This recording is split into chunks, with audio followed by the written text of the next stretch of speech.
उत्तराखंड की ऊंचाई पर बसा था एक गांव बादलों के बीच तैरता हुआ, जहां न बिजली थी न टीवी, पर दिल बहुत गर्म और रिश्ते सच्चे थे। उसी गांव में रहती थी चंपा दादी। एक झोंपड़ी में अकेली, पर सबके दिलों में बसती थी। सुबह मंदिर में तुलसी को पानी देना, बच्चों को गुड़ देना और रात को अपने कमरे के एक कोने में रखे पुराने आईने से धीमे धीमे बातें करना, यही उनकी दिनचर्या थी। लोग कहते थे दादी पगली हैं, पर बच्चे उन्हें पसंद करते थे, क्योंकि वे अजीब कहानियां सुनाती थी। आईना जो बोलता है, आईना जो भविष्य दिखाता है। बरसों पहले जब चंपा जवान थी, वह एक बार जंगल में लकड़ियां बीनने गई थी। वहीं एक गुफा मिली जिसके भीतर नीली रोशनी दमक रही थी। साहसी चंपा अंदर गई और वहां उन्हें मिला एक आईना, साधारण नहीं, एकदम अलग। जैसे ही उन्होंने उसे छुआ, एक सर्द लहर उनके भीतर समा गई और फिर एक आवाज गूंज उठी, तुमने मुझे चुन लिया, अब तुम मेरी रक्षक हो। आईना सिर्फ चेहरा नहीं दिखाता था, वो दिखाता था इंसान का अंतर्मन, उसका भविष्य, और वह भी जो अभी घटा नहीं था। दादी उससे बातें करती थी, वह कहानियां सुनाता था। किसी आत्मा की अधूरी पीड़ा, किसी प्रेमिका की प्रतीक्षा, किसी राजा की धोखा खाई हुई आत्मा। गांव में एक लड़की थी, रूपा। माँ के बिना पली बड़ी चंपा दादी से उसे बहुत लगाव था। दादी के पास बैठकर वह आईने की कहानियां सुनती थी। एक दिन दादी ने उसकी हथेली को आईने के सामने रखा और आईना चमक उठा। ये लड़की भविष्य में रानी बनेगी, आईने ने कहा। मगर साथ ही एक परछाई भी दिखी, एक तांत्रिक की, एक छलावे की, एक काले दर की। गांव में आया एक साधु, लंबा, काले चोगे में, गंदी आंखों वाला। नाम बताया बाबा कालीधर। वह ताबीज, मंत्र और वशीकरण देता था। लोग खींचने लगे उसकी ओर, रूपा भी। दादी को शक हुआ, उन्होंने आईने से पूछा और आईने ने कांपते हुए कहा, यही है वो जिसे सदियों पहले बंद किया गया था। वह लौट आया है। उस रात जब चंपा दादी ने तिलिस्मी आईने के सामने दीप जलाया, तो पूरा कमरा नीले प्रकाश से नहा गया। दादी ने हल्के हाथ से आईने को छुआ और मंत्रोच्चार शुरू किया। अचानक आईना कांपने लगा। उसके भीतर से एक पुरानी घटना जीवंत हो उठी। 16वीं सदी का एक मंदिर, जहां एक महात्मा और एक तांत्रिक आमने सामने खड़े थे। बाबा कालीधर, जो तांत्रिक शक्तियों द्वारा आत्माओं को कैद करके अमरता प्राप्त करना चाहता था, उसने आईने को हथियाने की कोशिश की थी। लेकिन एक दिव्य स्त्री, महारानी साध्वी तारा, ने उस पर अंकुश लगाया था। उन्होंने आईने में उसे बांध दिया और साथ में एक शर्त रख दी, यदि कोई पवित्र आत्मा आईने को फिर से सक्रिय करेगी तो वह भी जाग जाएगा। आईना चंपा को चेतावनी देता है, तुमने उसे छूकर मुझे फिर से जीवित किया है। उसके तिलिस्म की जंजीरें ढीली पड़ने लगी हैं। अब उसे रोकने का समय आ गया है।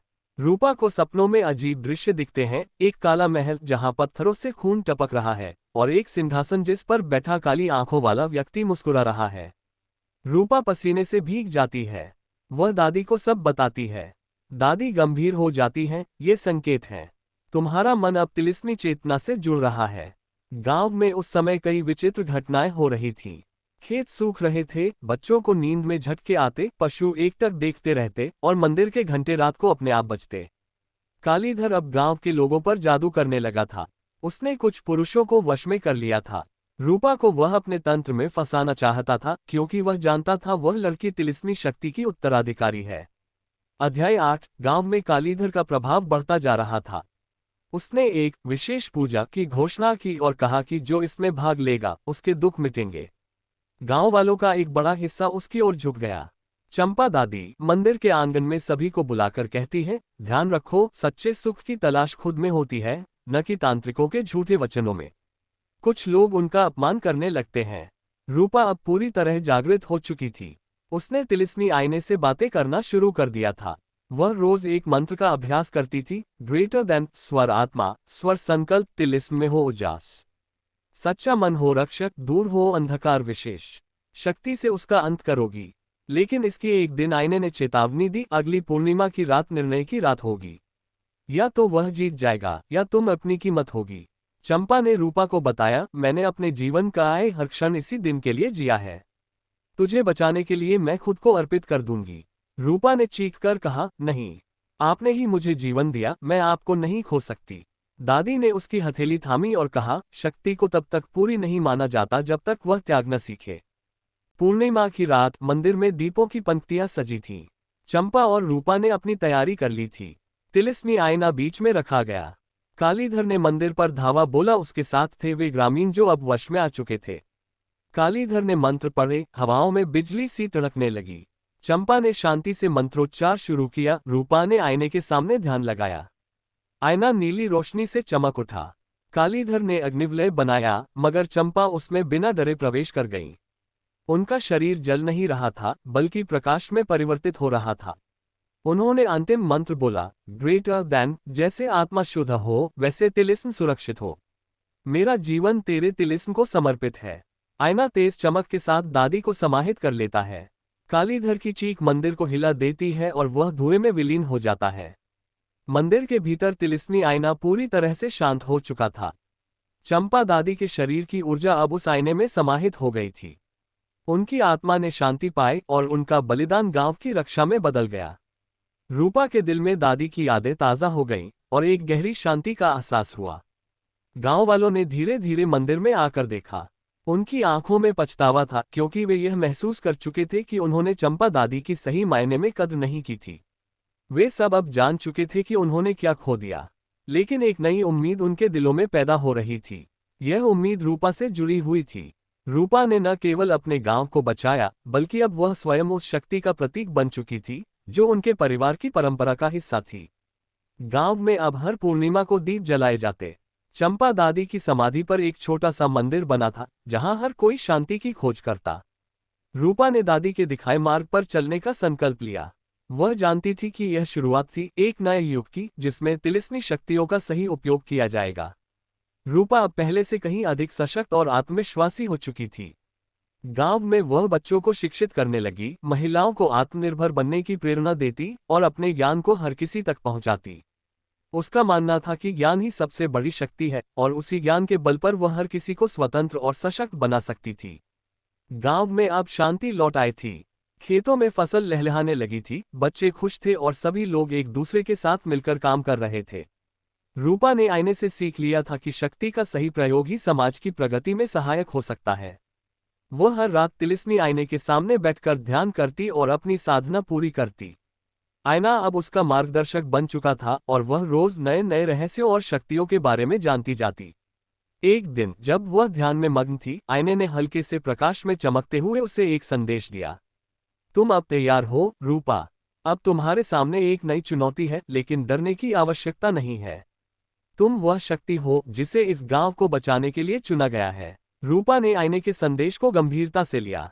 अब वह समझ गई थी कि कालीधर का खतरा पूरी तरह से समाप्त नहीं हुआ था। आईने ने फिर से उसे चेतावनी दी थी, खतरा हमेशा रहता है। तुम्हें अब हर पल सतर्क रहना होगा। कालीधर के साथ साथ और भी तिलिस्मी शक्तियां सक्रिय हो सकती हैं।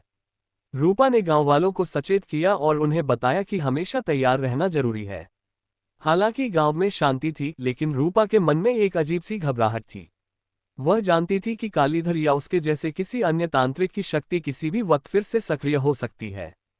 तुम्हारे दिल में जो डर है, वह तुम्हारी शक्ति को बढ़ाता है, आईने की आवाज उसके मन में गूंज उठी। याद रखो, जब तक तुम जागरूक रहोगी, कोई भी तिलिस्म तुम्हें हरा नहीं सकता। साल बाद रूपा अब वृद्ध हो चुकी थी। गांव में उसका सम्मान था और लोग उसकी ज्ञान की ओर आकर्षित होते थे। उसकी सबसे प्रिय शिष्या थी दिव्या, एक भी समझदार और चंचल लड़की। दिव्या में एक अद्वितीय प्रकार की ऊर्जा थी और वह रूपा के पास अक्सर सीखने आती। एक दिन दिव्या ने मंदिर में जाकर तिलिस्मी आईने को छुआ। जैसे ही उसने आईने को छुआ, वह हल्के नीले प्रकाश से चमकने लगा। रूपा ने यह देखा और मुस्कुराते हुए दिव्या को कहा, तू अब तैयार है। ये शब्द सुनकर दिव्या ने अपना सिर झुका लिया। वह समझ गई कि अब वह भी अपने जीवन में एक नई यात्रा शुरू करने वाली है और यह यात्रा उससे पहले की यात्रा से कहीं ज्यादा कठिन और चुनौतीपूर्ण होने वाली थी। रूपा ने दिव्या को कहा, अब तुझे वह सब कुछ करना होगा जो मैंने किया। तुझे इस गांव की रक्षा करनी होगी और इसके साथ साथ तिलिस्मी शक्तियों का सही उपयोग भी करना होगा। गांव में अब भी हर पूर्णिमा को दीप जलाए जाते थे। चंपा दादी की समाधि पर हर कोई श्रद्धा से झुका रहा। रूपा अब वृद्धा हो चुकी थी और उसने दिव्या को अपनी सारी शिक्षा दे दी थी। दिव्या के भीतर वही चमक और ऊर्जा थी जो कभी रूपा में थी और वह भी अब उसी मार्ग पर चलने के लिए तैयार थी। आईना अब शांत था, लेकिन वह कभी न खत्म होने वाली तिलिस्मी शक्ति का प्रतीक बन चुका था। रूपा ने दिव्या को समझाया, तिलिस्म कभी नहीं मरता, वह केवल अगली आत्मा की प्रतीक्षा करता है। अब गांव में एक नया युग शुरू हो चुका था, एक युग जहां तिलिस्मी शक्तियां अब केवल अच्छाई और सत्य के लिए काम करेगी। रूपा और दिव्या दोनों जानते थे कि समय फिर बदलेगा, लेकिन जब तक कोई रक्षक होगा तिलिस्म बचेगा। तिलिस्म कभी नहीं मरता, वह केवल अगली आत्मा की प्रतीक्षा करता है।